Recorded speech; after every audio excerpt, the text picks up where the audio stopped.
بسم الله الرحمن الرحيم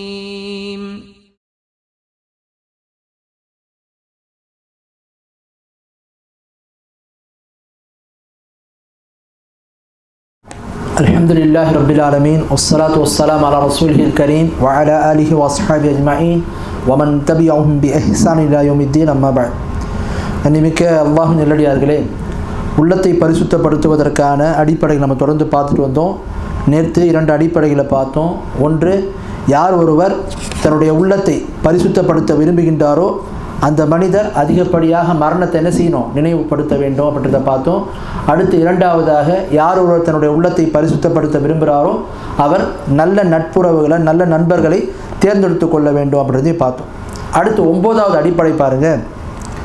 யார் ஒருவர் தன்னுடைய உள்ளத்தை பரிசுத்தப்படுத்த நினைக்கிறாரோ அவர் தன்னைத்தானே தூய்மைப்படுத்திக் கொள்ளக்கூடாது. தூய்மைப்படுத்துறதுனா எப்படி? சில பேர் நினைப்பாங்க, எத்தனையோ பேர் தொழுவதில்லை, எத்தனையோ பேர் என்ன செய்யறதில்லை, மார்க்கத்தை பின்பற்றுவதில்லை, நம்ம ஏதோ பின்பற்றுறோம், நம்ம நல்லவங்களாக இருக்கிறோம், நம்ம இப்படியே என்ன இருந்தோம்னா சொர்க்கத்துக்கு போயிடுவோம், நம்ம ஒரு நல்லடியார்கள் அப்படின்ற மாதிரிலாம் சில பேர் என்ன செஞ்சுருக்காங்க. தன்னை பற்றி ஒரு பரிசுத்த தன்மையை நிரூபிக்கிற விதமாக பிறரெல்லாம் குறை சொல்லிக்கிட்டு இருக்கிறத பார்க்குறோம். இப்போ இந்த அம்சத்தை என்ன செய்யணும், விடணும். எந்த ஒரு மனிதனும் அவன் செய்யக்கூடிய அமல்கள் அவனுக்கு என்ன செஞ்சிடக்கூடாது, அவன் மத்தியில் அவனுடைய உள்ளத்தில் ஒரு விதமான பெருமையையோ அல்லது தன்னை பற்றி தான் சுத்தமானவன் அப்படின்ற மாதிரி நிலையை உருவாக்கிடக்கூடாது. அல்லாஹ்வே குர்ஆனில் சொல்கிறான் பாருங்க, ஃபலா துஸக்கு அன்ஃபுஸக்கும் ஹுவ அஅலமு பிமன் இத்தகா. உங்களுடைய நஃப்ஸை உங்களை நீங்களே பரிசுத்தப்படுத்தி கொள்ளாதீங்க. யார் இறையச்சம் உடையவங்கன்றதை அல்லாஹ் தான் மிக அதிகமாக அறிந்தவன் என்று அல்லாஹ் தஆலா சொல்கிறான். எனவே ஒரு மனிதன் எவ்வளவுதான் அமல்கள் செய்தாலும் சரி, எவ்வளவுதான் வணக்க வழிபாடுகளில் ஈடுபட்டாலும் சரி, தன்னை பரிசுத்தப்படுத்தி கொள்வதோ தன்னை தூய்மைப்படுத்தி கொள்ளப்பட்ட விஷயங்கள் எல்லாம் தவிர்த்து கொள்ள வேண்டும். ஏன்னா ஒரு மனிதன் இவ்வாறு தன்னை குறித்து அவனுடைய மனதில் நான் நல்லவனாக இருக்கிறேன், நான் மார்க்கத்தில் பேணுதலுள்ளா இருக்கிறேன், நான் ரொம்ப பரிசுத்த தன்மையோடு இருக்கிறேன் என்கின்ற மாதிரி எண்ணம் அவனுடைய உள்ளத்தில் வருதுன்னு சொன்னால் இது அவனுக்குள்ளே ஷைத்தான் என்ன செய்வான், தற்பெருமையை உண்டாக்கி கர்வத்தை ஏற்படுத்தி அவனை தவறான பாதைக்கு கொண்டு போகலாம். ஏன்னா ஷைத்தான் சில பேரை என்ன செய்வான், பாவங்களை கொண்டு வழிகெடுப்பது போல நன்மைகளை செய்வதை கொண்டு அதிகப்படியாக அதில் ஈடுபடுற மாதிரி ஒரு எண்ணத்தை உருவாக்கியும் சில பேரை வழிகெடுக்கலாம். ஆகவே ஒவ்வொரு மனிதனுடைய உள்ள சுத்தமாக இருக்கிறதா இல்லையா என்பது என்ன, அந்த உள்ளம் என்பது அல்லாஹ் தஆலா அறிந்தவன். எனவே ஒரு மனிதன் எவ்வளவுதான் அமல்களை செய்தாலும் சரி, எவ்வளவுதான் வணக்க வழிபாட்டில் ஈடுபட்டாலும் சரி, அந்த மனிதன் குறையுடையவன் தான். யாருமே முழுமைப்படுத்தப்பட்ட மனிதன் கிடையாது. எவ்வளவுதான் ஒரு மனிதன் ஈடுபாடாக இருந்தாலும் சரி, எவ்வளவுதான் மார்க்கத்தில் பற்றுள்ளவனாக இருந்தாலும் சரி, இந்த விஷயத்தை மனசில் பதிய வச்சுக்கிட்டே இருக்கணும். நம்ம எவ்வளவுதான் செஞ்சாலும் நமக்குள்ள சில குறைகள் இருக்கத்தான் செய்யுது, நம்ம முழுமைப்பாகலை, இன்னும் நம்ம இடத்துல பரிபூர்ணத்தன்மை வரலை, நம்ம இடத்துல பல குறைகள் இருக்கிறது என்பதை மனதை என்ன செய்யணும், மனதில் பதிய வைக்க வேண்டும். ஏன்னு சொன்னால் பாருங்கள், அபூபக்கர் சித்திக் ரலியல்லாஹு அன்ஹு எந்த அளவுக்கு இந்த சஹாபியை குறித்து நம்ம எல்லாருமே அறிந்து வைத்திருக்கிறோம். இந்த உம்மத்தில் நபிக்கு அப்புறம் மனிதர்கள்லேயே சிறந்தவங்க யாருன்னா அபூபக்கர் சித்திக் ரலியல்லாஹு அன்ஹு தான்.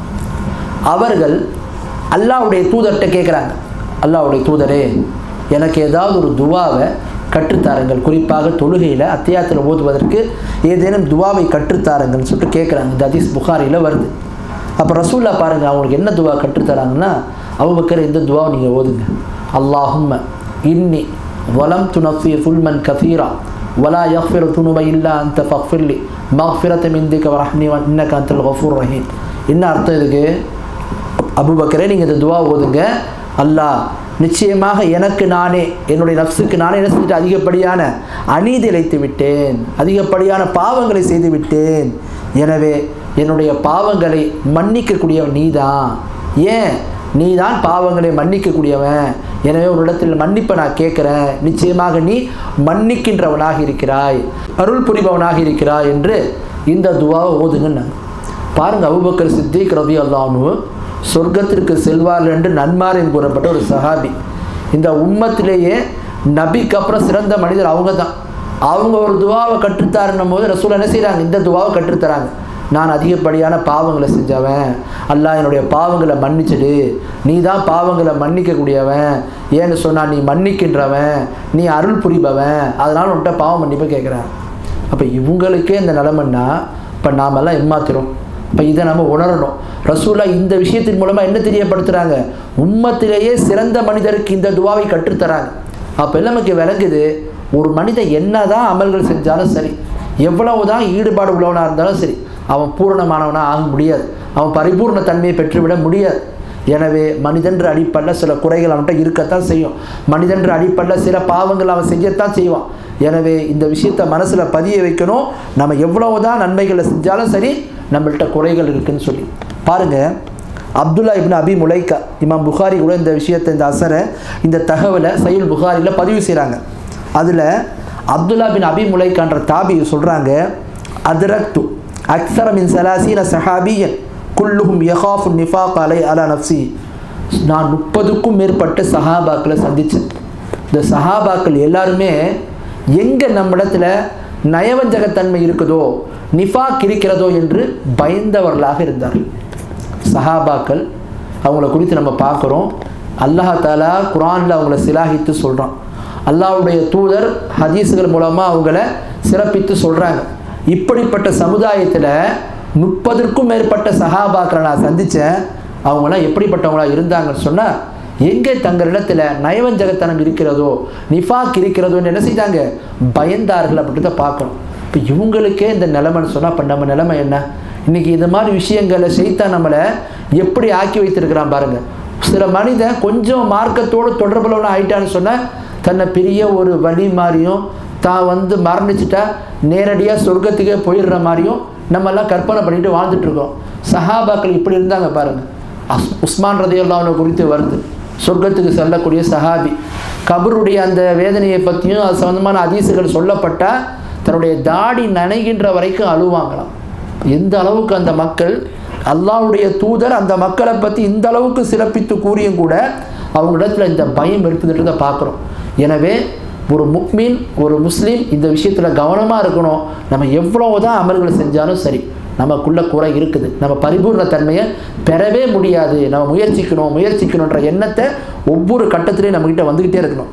பாருங்கள், இமாம் ஹசன் அல் பஸ்ரி ரஹிமஹுல்லாஹ் சொல்கிறாங்க, அல் முக்மினு ஜமா இஹ்சானன் வ ஷஃபகத்தன். இறைநம்பிக்கையாளன் எப்படிப்பட்டவனாக இருப்பான்னு சொன்னால், அவன்கிட்ட நன்மையும் இருக்கும், அல்லாஹ் மீது ஒரு அச்சமும் இருந்துக்கிட்டே இருக்கும். வல் முனாஃபிகு ஜமா இசாஅத்தன் வ அம்னன். முனாஃபிக்குகள் எப்படி இருப்பாங்கன்னு சொன்னால், அவங்கள்ட்ட பாவமும் இருக்கும், நிம்மதியாக இருப்பாங்க, எந்த கவலையும் அதை பற்றி இருக்காது. அது மாதிரி தான் இன்றைக்கி நம்மளுடைய நிலைமை இருக்குது. முஃமின்களை பொறுத்த வரைக்கும் நன்மைகளை செய்யும் போது கூட பயந்துக்கிட்டே இருப்பாங்க. இதுக்கு முன்னாடி கூட ஹதீஸ் நம்ம பார்த்தோம், திர்மிதியில் வரக்கூடிய ஹதீஸ். ரசூலுல்லாஹ்கிட்ட ஆயிஷா ரலியல்லாஹு அன்ஹா கேட்குறாங்க, வல்லதீன தூன மஆத்து குலுபுஹும் வஜிலா. அவங்களுக்கு வழங்கப்பட்டதை அவர்கள் கொடுப்பார்கள், அவங்களுடைய உள்ளங்கள் நடுங்கி கொண்டே இருக்கும். அவங்க யார் ரசூலுல்லாஹ்? அதாவது திருடியவர்களா, விபச்சாரம் பண்ணவங்களா, இது மாதிரி பாவங்களில் ஈடுபட்டவங்களான்னு கேட்டாங்க. அப்போது நபிகள் நாயகம் ஸல்லல்லாஹு அலைஹி வஸல்லம் சொல்கிறாங்க, அபூபக்கர் சித்திக்கினுடைய மகளே, இது அவங்க கிடையாது. வலாக்கின்ன ரஜுல யஸூமு வ யுஸல்லி இது யாருன்னு சொன்னால், எந்த ஒரு மனிதன் தொழுது நோன்பு நோற்று நன்மையான காரியங்களை செஞ்சும் கூட அல்லாஹ் யுக்பல மின்ஹும், அல்லாஹ் அவங்ககிட்ட இதை எது ஏற்காமல் விட்டுருவானோ, அல்லாஹ் இதை கபூல் செய்யாமல் போயிடுவானோ, நாம் செஞ்ச அமல்கள் ஏற்கப்படாமல் போயிடுமோ என்று அவர்கள் பயப்படுவார்கள். அல்லாஹ் தஆலா அவங்கள பற்றி தான் இந்த வசனத்தில் சொல்கிறான், அவங்கள பற்றி தான் பேசுகிறான் என்று சொல்லி அல்லாஹ்வுடைய தூதர் சாசனம் சொன்னாங்க. அப்படி தான் பார்க்குறோம். எனவே ஒவ்வொரு மனிதனும் தன்னுடைய உள்ளத்தை பரிசுத்தப்படுத்தும் போது முதல்ல இந்த எண்ணத்தை மனசில் பதிய வைக்கணும். நம்மள்கிட்ட பல குறைகள் இருக்குது, நம்ம இடத்துல பல பாவங்கள் இருக்குது, அதுக்கு அல்லாஹ்ட்ட பாவ மன்னிப்பு செய்யணும், நன்மைகளை செய்துக்கிட்டே இருக்கணும், பாவத்திலேருந்து விலகிக்கிட்டே இருக்கணும். இது மாதிரி நம்ம செய்யும் போது நம்முடைய மனசில் அந்த கர்வமோ, நம்ம அமல்களை அதிகமாக செய்யணுன்ற எண்ணமோ நமக்கு வந்துடக்கூடாது. ஏன்? அல்லாஹ் மனிதனை படைத்திருக்கிறான், எல்லா மனிதனுக்குள்ளும் சில குறைகள் இருக்குது, அவன் பரிபூர்ண தன்மையை பெறவே முடியாது என்பதை பதிய வச்சோன்னு சொன்னால், இதை கொண்டு தான் நம்முடைய உள்ளத்தை என்ன செய்ய முடியும்? பரிசுத்தப்படுத்த முடியும். அடுத்து பாருங்கள், 10வது அடிப்படை, கடைசி அடிப்படை என்னன்னு சொன்னால், யார் ஒருவர் தன்னுடைய உள்ளத்தை பரிசுத்தப்படுத்த நினைக்கிறாரோ அவர் தன்னுடைய உள்ளத்தை குறித்து முதல்ல அறிய வேண்டும். அல்லாஹ் தஆலா ஒவ்வொரு மனிதனையும் படைச்சிருக்கிறானே, அந்த மனிதனுக்குள்ள அவனுடைய உள்ளமானது 3 விதமான தன்மைகளை கொண்டதாக இருக்குது. ஒரு உள்ள என்ன? அந்நஃப்சுல் முத்மஇன்னா, நிம்மதியான உள்ளம், அமைதியான உள்ளம். இது எப்படிப்பட்ட உள்ளம்னு சொன்னால், நன்மைகளை செய்வதின் பக்கம் ஆர்வம் கொள்ளும், பாவங்களை விட்டு விரண்டோடும், மார்க்க கடமைகளை செய்யறதுல உறுதியாக இருக்கும். அவ்வாறு செய்யும் போது அந்த உள்ளம் மனநிறைவாக இருக்கும்.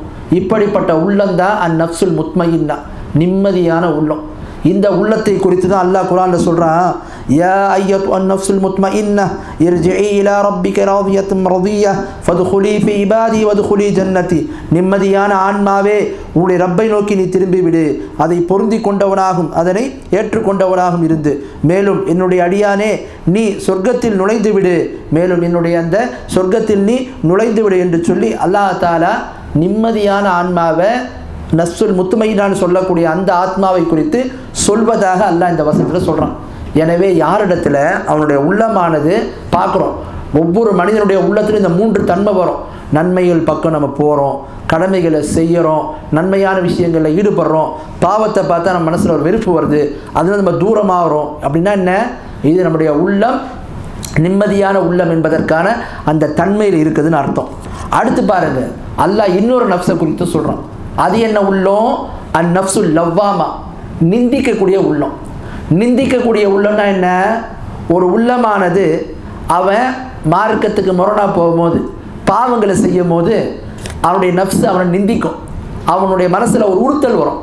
ஆனால் நம்ம இப்படி பாவம் செய்கிறோமே, அல்லாஹ்வுடைய தடுத்திருக்கக்கூடிய இந்த காரியத்தை செய்கிறோமே, நம்ம பிழையானதில் இருக்கிறோம், நம்ம தவறான போக்கில் போகிறோம் என்று அவனுடைய உள்ள என்ன செய்யும்? அவன்கிட்ட அதை உணர்த்தும். குறைஞ்சபட்சம் என்ன செய்யலாம்? அவன் அதிலிருந்து மீண்டு வர்றதுக்கு ஒரு வாய்ப்பு அது ஏற்படுத்தும். இந்த உள்ளத்தை குறித்து தான் அல்லாஹ் குர்ஆன்ல சொல்கிறான், வலா உக்ஸிமு பின் நஃப்ஸில் லவ்வாமா, நிந்திக்கக்கூடிய அந்த உள்ளத்தின் மீது நான் சத்தியம் செய்கிறேன்னு சொல்லி அல்லாஹ் குர்ஆன்ல சொல்கிறான். இப்போ இந்த உள்ளம் ஒருத்தவனுக்கு இருந்தால் கூட குறைஞ்சபட்சம் பாவத்திலிருந்து விலகி வரத்துக்கு ஒரு வாய்ப்பாவது அமையும். அடுத்து பாருங்க, உள்ளத்தில் 3வது ஒரு உள்ளம் இருக்குது. அதுதான் என்ன? அந்நஃப்சுல் அம்மாரா, அதாவது பாவங்களில் லயிக்கக்கூடிய உள்ளம், பாவங்களை விரும்பக்கூடிய உள்ளம், பாவத்தின் மீது ஒரு மனிதனை கொண்டு போகக்கூடிய ஆன்மா. இதை பற்றி தான் அல்லாஹ் தஆலா குர்ஆனில் சொல்கிறான். இந்த உள்ளம் எப்படிப்பட்டதாவது? ஒரு மனிதனை நன்மையை விட்டு தடுத்துரும், கடமை செய்யாமல் தடுத்துரும், பாவங்களில் அவனுக்கு இன்பம் காண வைக்கும். இந்த நஃப்ஸை குறித்து தான் அல்லாஹ் குர்ஆனில் சொல்கிறான். சூரத்து யூசுஃப்ல, வமா உபர்ரியூ நஃப்ஸி இன்னன் நஃப்ஸ லஅம்மாரத்தும் பிஸ்ஸூ இல்லா மா ரஹிம ரப்பி. என்னுடைய நஃப்ஸை நானே என்ன செய்திருக்க மாட்டேன். யூசுப் நபியோடு இருந்த அந்த அரசனுடைய மனைவி சொல்கிறாங்க, என்னுடைய நஃப்ஸை நான் பரிசுத்தப்படுத்தி கொள்ள மாட்டேன். நிச்சயமாக அந்த ஆன்மாவானது, அந்த உள்ளமானது என்னுடைய ரப்பு யார் மீது அருள் புரிந்திருக்கிறானோ அவர்களை தவிர மற்ற எல்லாரும் என்ன செய்கிறாங்க? அதில் பாவத்தை செய்யக்கூடியவங்களாகத்தான் அந்த உள்ள அவங்கள கொண்டு போகுது, பாவத்தை செய்வதன் பக்கம் தான் அது தூண்டுகின்றது என்று சொல்லி அந்த அரசனுடைய மனைவி சொன்னதாக அல்லாஹ் குர்ஆனில் சொல்கிறான். இப்போ இந்த இதில் நமக்கு விளங்குறோம், இந்த மாதிரி நஃப்ஸு யாரிடத்தில் அந்நஃப்சுல் அம்மாரான்னு சொல்லக்கூடிய பாவங்களையும் மார்க்கத்துக்கு முரணான அம்சங்களையும் விரும்பக்கூடிய, அதில் இருக்கக்கூடிய, அதை நேசிக்கக்கூடிய உள்ளம் ஒருத்தவற்றை இருக்குதுன்னு சொன்னால் இது ரொம்ப டேஞ்சரானது. இதில் ஒரு மனிதன் போனான்னு சொன்னால் அவன் பாவங்கள்லேயே தான் இருப்பான். அவன் நன்மையின் பக்கம் வர முடியாது, சொர்க்கத்தின் பக்கம் வர முடியாது. அது என்ன செய்யணும்னா நரகத்தின் பக்கம் கொண்டு போகும். ஆகவே இந்த 3 நஃப்ஸும் யாரோ தனித்தனியாக இல்லை, ஒரே மனிதன்கிட்ட ஒரே நாளில் கூட வரலாம். ஒரு நேரத்தில் நம்ம என்ன செய்வோம்?